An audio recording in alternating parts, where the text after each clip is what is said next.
Assalamualaikum warahmatullahi wabarakatuh. Bismillah, alhamdulillah, wassalatu wassalamu ala rasulillah wa ala alihi wa sahbihi wa mawala. Subhanaka la ilma lana illa ma 'allamtana innaka antal alimul hakim. Amma ba'du. Hadratul muhtaramin, segenap jamaah muhasabah Jumat pagi yang insyaallah selalu mendapat rahmat dari Allah. Mari kita buka acara ini dengan bacaan Ummul Quran Al-Fatihah. Bismillahirrahmanirrahim. Alhamdulillah amin. Ar-Rahmanirrahim Maliki yaumiddin. Iyyaka na'budu wa iyyaka nasta'in. Ihdinas siratal mustaqim. Shiratal ladzina an'amta 'alaihim ghairil maghdubi 'alaihim waladdallin. Amin. Fatihah yang kedua untuk diri kita sendiri. Mudah-mudahan semua maksud dan hajat kita dikabulkan oleh Allah. Al-Fatihah. Bismillahirrahmanirrahim. Alhamdulillahirabbil alamin. Ar-Rahmanirrahim Maliki yaumiddin. Iyyaka na'budu wa iyyaka nasta'in.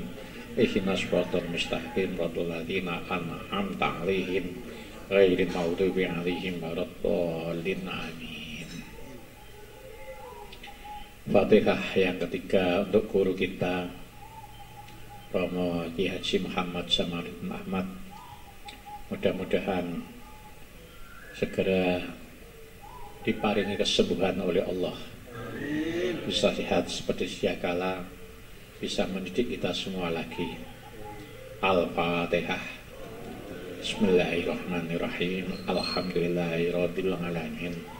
Ar-Rahmanirrahim Maliki yaumiddin. Iyyaka na'budu wa iyyaka nasta'in. Ihdinas siratal mustaqim. Shiratal ladzina an'amta 'alaihim ghairil maghdubi 'alaihim waladdallin. Amin. Kemarin hari Rabu saya dengan Pak Haji Rawi ditakdirkan oleh Allah bisa sowan di dalamnya Romai Jamal.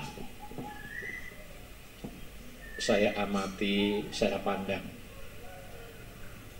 meskipun kalau kita melihat santri-santri dengan kiainya kan tidak pernah memandang, tidak tahu ya apakah itu karena sopannya, apa adabnya begitu. Tidak ada santri itu yang memandang kiainya.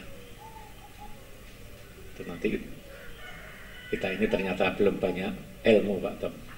Hal-hal yang semacam itu juga saya belum tahu. Karena apa? Yang saya tahu itu adalah salah satu air mata yang menjadi saksi. Salah satu air mata yang kita ini tidak termasuk orang yang celaka, itu adalah orang yang memandang gurunya bisa meneteskan air mata. Maka saya pandang Bayi Jamal ini dengan dasar ini, ya hukum itu kan tergantung pada ilatnya. Al-hukmu yaduru ala ilati. Hukum itu kembali kepada alasannya. Saya mandang Yai Jamal bukan karena saya niat tidak sopan, tapi saya ingin mengamati betul. Ternyata saya tidak kuat, sehingga tidak lama ketika Suan Yai Jamal itu hanya beberapa menit, mungkin 30 menit ya Rawi, saya sudah minta barokah doa. Beliau keluar dari kamar itu pakai tongkat yang kakinya 4 itu. Jadi jalannya sudah sangat berat. Kemudian beliau menemani kita. Saya pandang wajahnya sudah sangat tua sekali dan kurus. Saya ingat Pak Tom ya. Pak Tom itu dulu nggandengi wong sak Tuban. Ya saya dulu kan selalu memperhatikan Pak Tom. Pak Tom ini kan pendidikannya Inggris. Pakaiannya selalu najis, pakai dasi. Dan memang keluarga sana ayahnya Pak Tom kan ganteng. Kalau tidak ganteng, tidak mungkin bisa nikah lebih dari satu itu.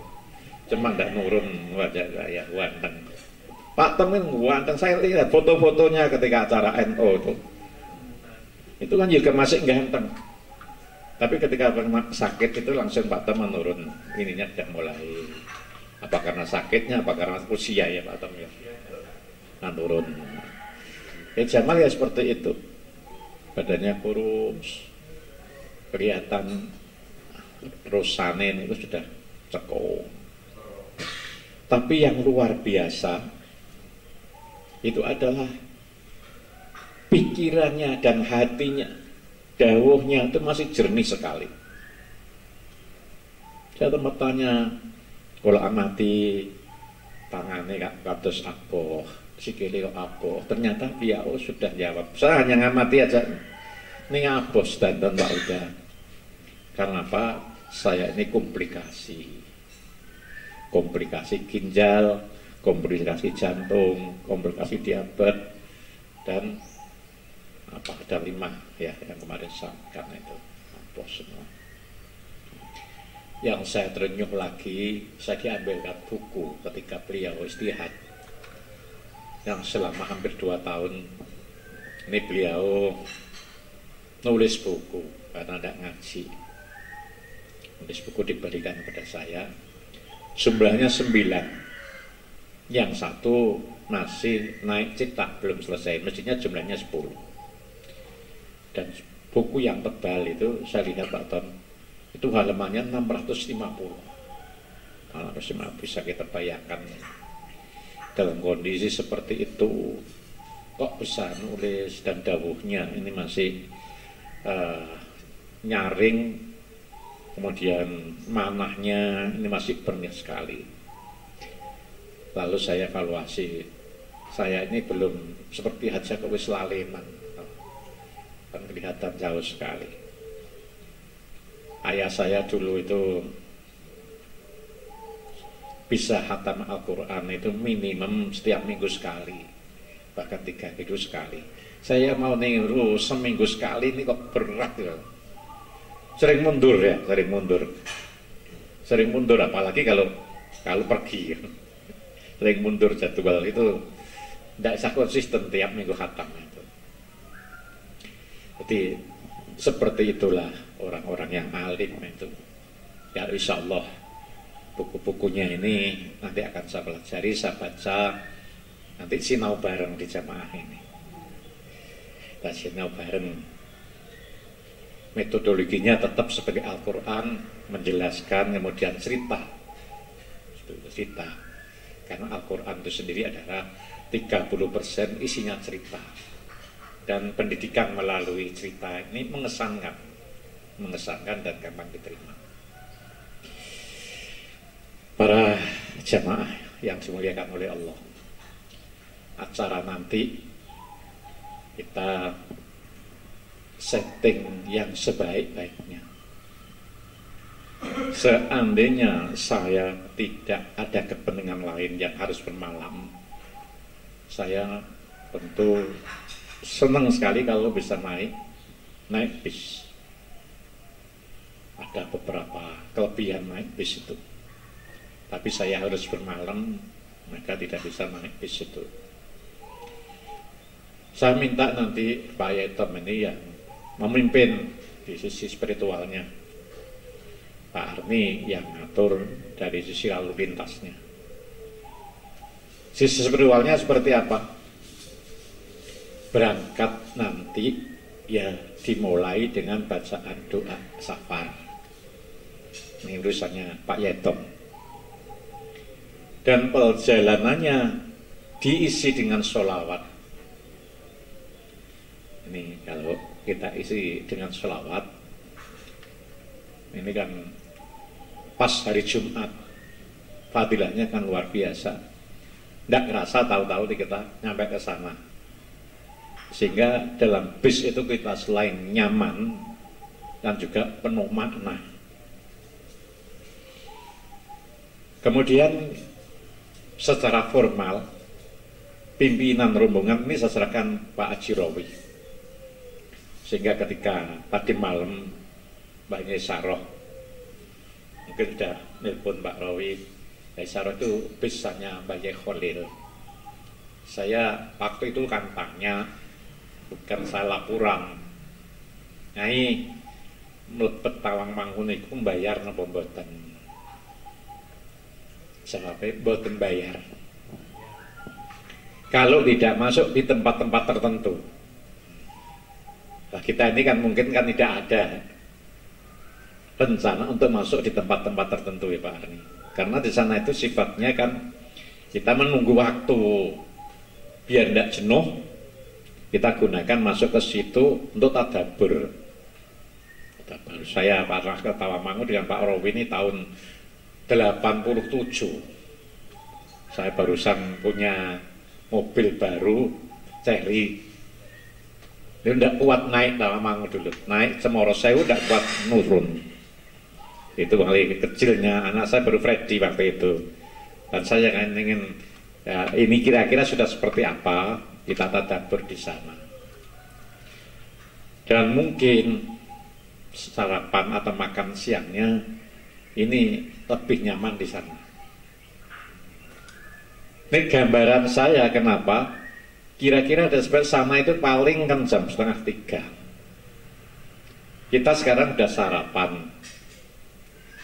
Kemudian nanti di bis itu biasanya kan pasti akan tukar-menukar makanan ya, Pak. Tukar-menukar makanan sampai di sana sampai jam Jumatan. Jumatan itu paling sampai 1:30, 1:30. 1:30 perjalanan kalau langsung tidak lewat Umek. Sekarang itu kan yang paling bisa lama itu kan karena Umek selfie. Makanya Pak Arni saya tanyakan jam 6 itu bukan urusannya Pak Arni mau apel, ini kan untuk jamaah umum ya. Ya jadi kalau tidak diantisipasi itu Umek selfie itu sak suwe nang dhewe, Pak. Tapi selfie itu juga bukan sesuatu yang jelek kan. Di situ kan bisa membangun memori erosi. Ketika saya buka foto dengan Pak Yeton ke perjalanan dulu perjalanan ke Taif ya Pak, makan bareng. Itu rasanya hati kita kan langsung ingat ke Tanah Suci, ingat ke Taif dan sembarang yang terjadi di Taif itu, kisah-kisah yang bermanfaat itu. Ketika kita jalan di Mada Nusoleh ya, tempat Irmadatil Imad itu kan ada foto-foto itu, kita langsung ingat kisah-kisah yang dalam Al-Quran itu. Demikian pula kalau kita ini selalu ada selfie itu kita buka, kita ingat ini teman saya sekarang sudah tidak ada, sudah mendahului kita. Hati kita nanti akan bergerak, kami pun tidak akan lama lagi akan menyusul mereka. Saya sering ingat-ingat melihat foto-foto itu sudah banyak sekali sudah yang meninggalkan kita. Kan banyak sekali. Itu kalau kita mengambil manfaatnya, kita ambil aja manfaatnya sebaik-baiknya. Kemudian kaitannya dengan Pak Arni ini kan masuk tol, kemudian ngatur jamaah, kemudian parkir dan sebagainya. Itu kalau dengan orang biasa mungkin kan kurang wibawa, tapi kalau seperti Pak Arni, polisi pasti tahu kalau beliau polisi, pasti tahu. Karena saya pernah makan di warung Sitan, di Tawon Sitan, malam-malam gitu, makan semua. Ada yang di Solo, ada yang di Bali. Itu kok tahu masing-masing kalau itu semuanya anggota. Padahal kan reserse rambutnya kan gondrong-gondrong. Nggak tahu itu kan ilmu rahasia polisi ya. Kita tidak usah mendalam seperti itu. Itu yang saya tahu kan seperti itu. Kemudian ketika kita sowan Habib Novel kemarin, itu kan saya tanya, Habib, caranya gampang ketemu Rasulullah itu seperti apa? Jawab beliau adalah mencintai ahli baitnya. Kita tata niat kita itu. Dan ini kan pun sejalan dengan hadis yang pernah kita bahas itu. Alimu auladakum bi hubbi nabiyikum wa hubbi ahli bait. Kemudian Habib Anu kan juga melanjutkan jawabannya. Ini bukan apa kan gitu ya. Yang sama, ini bukan apa. Itu maksudnya apa? Bukan karena saya ini karena Duriyah Rasul minta dicintai kan gitu maksudnya itu. Cuma beliau kan tidak menjelaskan. Ini bukan apa kan itu. Nah ya, kemudian kita gabungkan dawuhnya Mbak Yai Kholik kemarin tuh, Yai Kholik bukan Mbak ya, masih muda. Bahwa orang masuk surga itu kan masih banyak yang kecewa. Sudah di surga kok kecewa. Kenapa? Karena di sana belum bisa berkumpul dengan kekasih kita, yaitu beliau Rasulullah Muhammad Sallallahu Alaihi Wasallam. Maka supaya kita ini tidak kecewa, sekarang kita rintis mencintai ahli bait. Kadang-kadang saya dulu anak saya aja diprotes, wong Habib kelakuannya yang ngono ta Pak. Kan ya susah ya. Kita ini kan ibaratnya kan gini ya. Kalau kita mencari ahli bait itu adalah mencintai juga Rasulullah. Kalau kita punya anak, kita punya cucu, kemudian anak kita, cucu kita ini disenangi orang, apakah saya tidak ikut gembira? Kita kan sudah ada bertemu Rasul lagi. Kalau sekarang cucu-cucunya itu kita ini senangi, Rasulullah kan pasti gembira. Logikanya ya diri kita sendiri ini. Kalau anak kita ini sekalipun jelek, itu kalau dicaci orang kan hati kita kan tidak enak. Hati kita kan tidak enak. Tapi kalau dicintai, itu kan kita ikut senang. Ini logika saya. Kemudian pelajaran lain, kalau ada di antara kita itu yang kita tidak cocok dengan haliyahnya, dengan akhlaknya, bencilah akhlaknya, jangan benci orangnya. Ini sing wangel nggih. Kalau kita ini kan sesama makhluk Allah. Kalau ada yang tidak sepaham dengan kita, itu bencilah kelakuannya, tapi jangan benci orangnya, karena kita ini sama-sama makhluknya Allah. Bayangkan meneri kunci, kalau ada seorang yang itu jelek, maka kalau melihat makhluk, lihatlah kholik kan gitu ya. Kalau kita melihat manusia, lihatlah di situ ada Allah. Kemarin kan gitu ya, ya diingat ya kholik itu. Jadi kalau ada orang yang kelakuannya seperti ini, seperti ini, yang ngono ku sing gawe Allah kan udah selesai, Pak. Itu memang orang karepe dhewe. Allah itu sering, selalu bahkan kita itu tidak akan bisa apa-apa kalau tanpa izin Allah. Tapi semua yang diizinkan oleh Allah, tidak semuanya dapat ridho dari Allah. Kita bisa ngaji ke sini, itu tidak mungkin tanpa izin Allah. Tapi tidak semuanya diridhoi oleh Allah. Ini contoh untuk menggambarkan ini. Yang diizinkan kemudian tidak ridho itu seperti apa? Kalau kita ini diminta izin anak kita mau pergi ke Surabaya, mau pergi Jakarta, kan tak izini. Tapi ketika ada perbuatannya di jalan, kita kan tidak. Sesuatu yang tidak dengan kita, sesuai dengan kemauan kita, yang itu kan kita tidak ridho kan, Pak. Itu gambarannya kan seperti itu. Bahwa sesuatu yang diizini Allah belum tentu itu diridani oleh Allah Subhanahu wa ta'ala. Yang kita akan selalu berusaha bagaimana kita berbuat yang diridani oleh Allah, atau yang dulu diizini oleh Allah dan diridani oleh Allah. Kalau kita melihat makhluk, lihatlah Khalik. Wong kelakuane ngono iku ya gaweane Allah. Nek membenci wong itu berarti membenci Allah. Kalau kita umpama saja, kita bayangkan diri kita. Seandainya kita ini dilahirkan di Jepang, yang tidak ada lingkungannya orang Muslim, kira-kiranya agama kita apa? Kira-kira kan belum tentu kita sebenarnya seorang Muslim. Apakah kira-kira kita ini diciptakan oleh Allah, kemudian nanti akan disiksa? Nah, disinilah ada batas-batasannya bahwa Allah itu punya hak prerogatif. Hak prerogatif punya sifat, yaitu sifat kohar atau sifat jalal, dan punya sifat jamal. Maka kita ini kan tidak boleh terlalu overconfident. Terlalu percaya diri bahwa saya nanti akan husnul khotimah, bahwa saya akan masuk surga. Ini yang harus kita selalu evaluasi diri kita. Karena apa? Kadang-kadang orang ahli wirid, seperti yang disampaikan oleh Yai Kholik kemarin itu, ada perubahan rohani yang luar biasa. Ketika ada perubahan rohani yang luar biasa, ini kalau merasa dirinya ini ada hebat, ini yang akan nanti kita itu akan kelorot lagi. Ini yang saya paling khawatir diri saya seperti itu.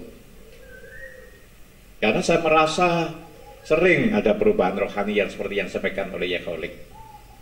Kalau Yai Kholik kemarin kan menceritakan, yaitu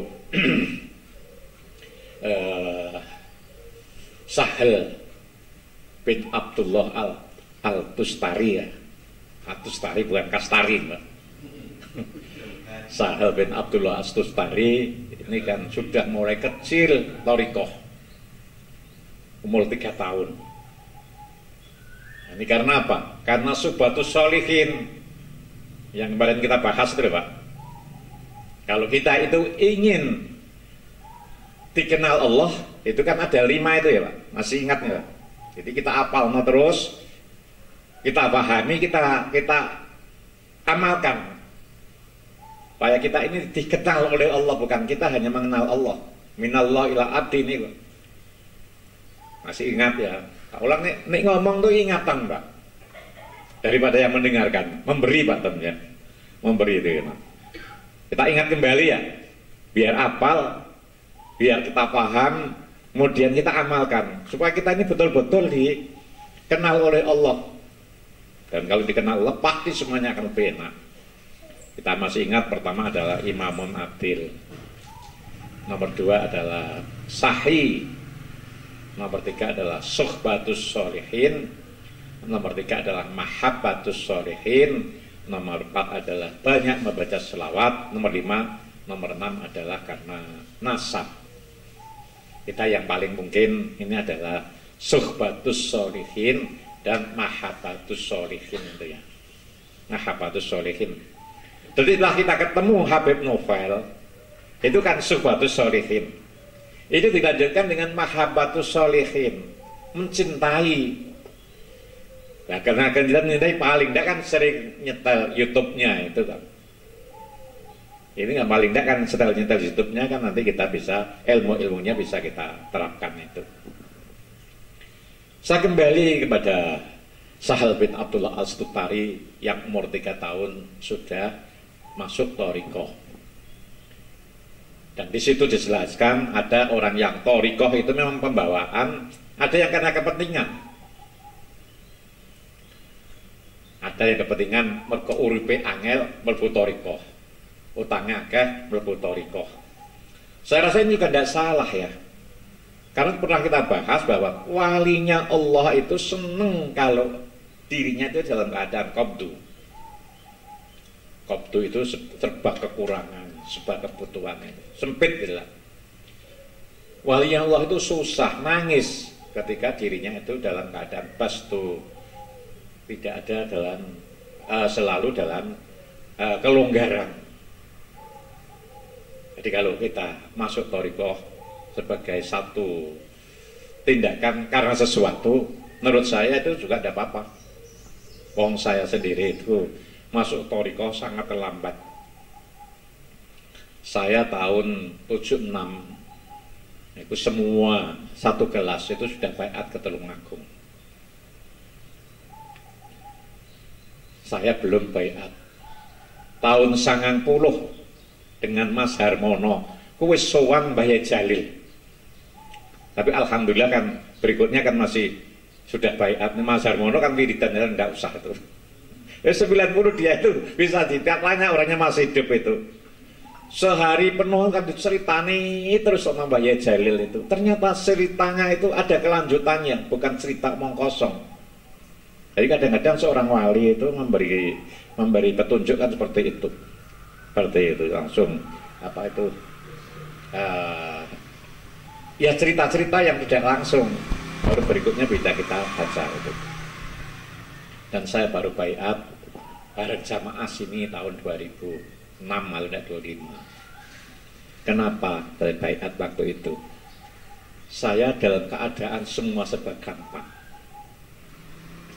Rezeki ngalir, jamaah banyak. Saya tuh khawatir kalau saya tidak dibimbing mursyid, ini laku saya ini jadi rusak. Apalagi masih muda, artinya masih punya fisik, megang uang, kemana-mana kumpulannya pedagang batu bara. Di situ saya, berat saya ini sekarang sudah waktunya harus bisa mendirikan diri. Kalau tidak, ini bisa khawatir kalau memang bisa rusak gitu ya. Jadi alasannya macam-macam. Maka saya tidak apa-apa. Kalau saya thariqah ada sebabnya. Itu kesimpulan saya secara subjektif. Jadi kalau ada orang kesusahan, larinya doa kepada Allah. Itu kan baik. Lah sing enggak baik itu wis diajar mbek Gusti Allah, kok gak gelem ndonga-ndonga gitu, Pak. Itu sing elek kan seperti itu. Wis diajar dikai kesulitan, dikai kesulitan yang macam-macam, gak gelem balik ning gone Allah. Yang seperti itulah yang kita ini mudah-mudahan tidak ya. Maka kita banyak ngaji ini. Ini kok selingane macam-macam tadi. Tadi kan masih kaitannya dengan perjalanan ini. Jadi ketemu Habib Novel, niat kita adalah sesuai tadi bahwa kita ini supaya gampang ketemu Rasulullah itu kita mencintai ahli baitnya. Ketemu Rasulullah itu enaknya pol, Pak. Tapi gak gampang itu loh. Kalau orang-orang masuk surga masih kecewa, itu kan digambarkan oleh Yai Kholek itu kemarin itu. Kalau kita ini pergi ke Jakarta, anggap saja gitu, ada hotel mewah sama tidur di gubuk. Yang tidur gubuk itu dengan kekasihnya, yang di hotel mewah tidak dengan kekasihnya. Nyaman mana? Kan nyaman di gubuk tapi dengan kekasihnya.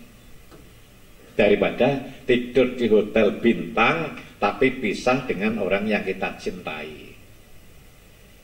Ini supaya kita ini niat kita itu mantap nanti kita kesuwan itu. Terus Pak Rawi